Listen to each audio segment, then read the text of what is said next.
না, আলহামদুলিল্লাহ গাড়ের ব্যথাটা এখন নাই। ব্যথার চিকিৎসা মানে আমরা সাধারণত ওষুধের কথা বুঝি, কিন্তু যেটা মেকানিক্যাল পেন, মাংসপেশি, টেন্ডল, লিগামেন্ট, নার্ভ।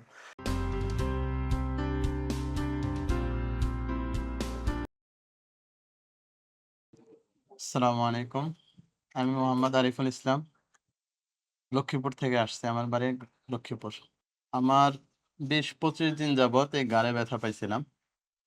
ঘাড়ের ব্যথা, ঘাড় থেকে ব্যথাটা হাতের দিকে নামতো এবং যে হাতটা ব্যথাও করতো, ঝিমঝিম করতো। এই ঘাড় ব্যথার কারণে আমি ডান বাম কাইথে শুইতে পারতাম না। প্রচন্ড ব্যথা করতো। হঠাৎ হাতের দিকে আবার চলে আসতো ব্যথাটা। এটা ঝিমঝিম করতো আরকি।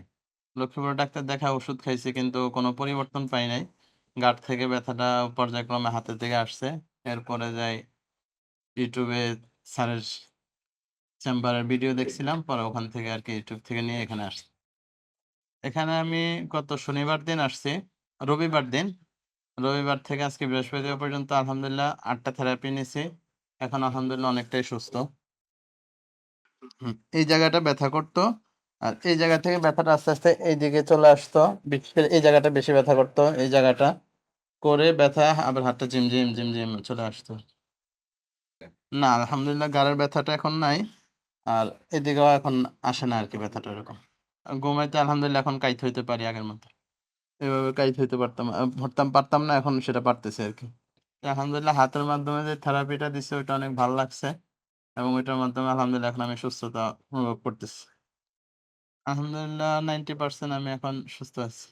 আশা করি ব্যথা যাদের হয় তারা মেডিসিন না নিয়ে এখানে এসে শারীরিক যে এক্সারসাইজের মাধ্যমে থেরাপিটা দেওয়া হয় ওইটা নিলে আলহামদুলিল্লাহ অনেকটা সুস্থ হওয়া যায়। এটা এভাবে নেওয়াটাই আমার মতে ভালো আরকি।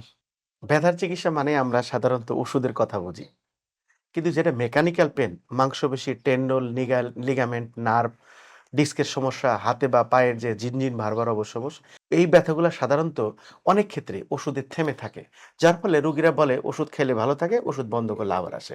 আমরা এসপিসিতে যে জিনিসটা করি, রোগীর কথা শুনি, সে অনুসারে ফিজিক্যাল এক্সামিন করি এক্স্যাক্টলি তার ব্যথা কি হাড়ের ভিতরে, নাকি জয়েন্টে, নাকি তার নার্ভের ভিতরে, না মাংসপেশি বা আদার কোনো মেকানিক্যাল প্রবলেম। সেই অনুসারে আমরা অ্যাসেসমেন্ট করে তার একটা ট্রিটমেন্ট প্ল্যান করি, যেটা কিনা এটাকে আমরা বলি SDM technique, structural diagnosis and management, যেটা সম্পূর্ণ আমরা এক্সারসাইজ থেরাপির মাধ্যমে রোগীকে ভালো করতেছি।